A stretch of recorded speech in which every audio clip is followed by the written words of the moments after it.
In the aftermath of the fateful demise of Tarkasura at the hands of Kartikeya, his three courageous sons, Tarakasha, Vidyumali, and Kamalaksha, found solace in profound meditation, seeking retribution upon the deities.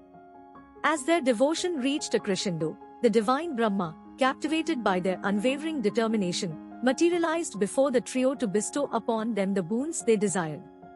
O Exalted One, we beseech thee to grant us immunity from the ravages of age, sickness, and death, they implored as one. Brahma, however, shook his celestial head, informing them that such a boon was beyond the scope of even his immense power. He urged them to reconsider their request and seek a different blessing. Undeterred, the three siblings conferred and revised their plea. In that case, O great Brahma, might we ask for the creation of 3 resplendent cities, overflowing with riches and impervious to assaults from gods and demons alike? Furthermore, let it be so that neither gods nor demons may bring about our end. Brahma, weighing their words, granted them their wish, albeit with a caveat. They would not meet their demise at the hands of any god or demon, he decreed, but only the mighty Lord Shiva would hold the power to extinguish their lives. In addition to their boon of invincibility, Brahma also bestowed upon the trio lordship over 3 magnificent cities, each brimming with wealth and prosperity.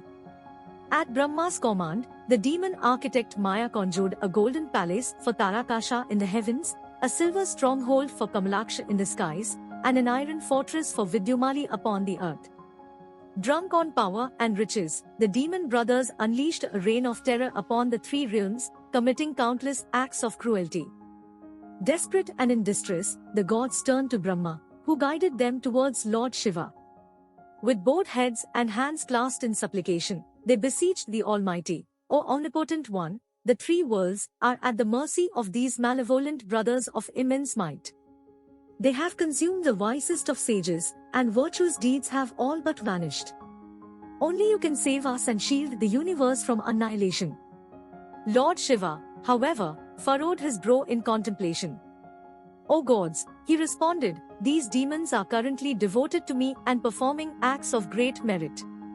How could anyone possibly destroy them? Hearing this, the gods sought solace in Vishnu, who devised a cunning plan to turn the tide in their favor. Vishnu plotted a way to make the demons abandon their devotion to Lord Shiva and turn against him. As a result, the sacred principles of the Vedas began to crumble, and moral decay spread throughout the lands.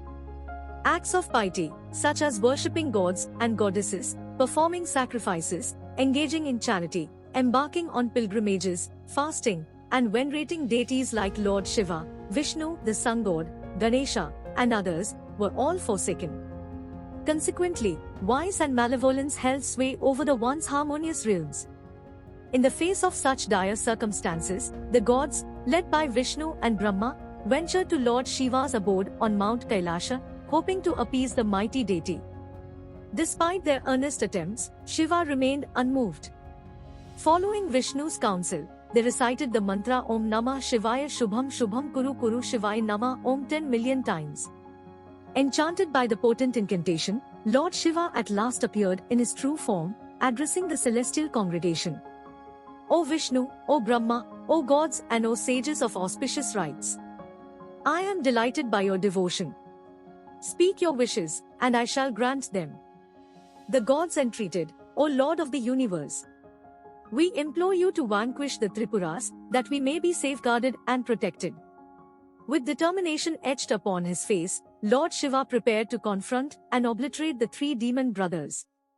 In response, the divine architect Vishwakarma crafted a celestial chariot, composed of the 3 realms and infused with the very essence of the universe. Shiva mounted this formidable vessel, guided by none other than Brahma himself. As Shiva approached the Tripuras, arrow at the ready, the ever-vigilant Ganesha intervened, causing the shot to go awry. The gods, sensing the necessity of Ganesha's aid, extolled his virtues and implored him to remove all obstacles that stood in their path.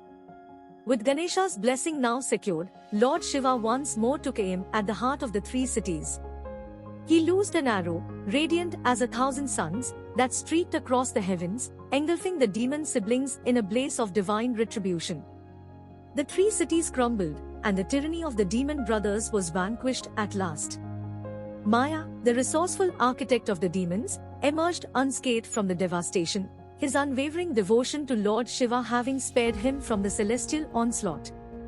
Moved by Maya's steadfast faith and adoration, Shiva granted him clemency and counseled him to seek refuge in the netherworld, along with his kin. Thus, through the combined efforts of the gods, the forces of good, and the unwavering devotion of the righteous, the universe was delivered from the malevolent grasp of the demon brothers. The harmony between realms was restored, and the virtues of piety, cooperation, and perseverance triumphed over the destructive forces of vice and wickedness.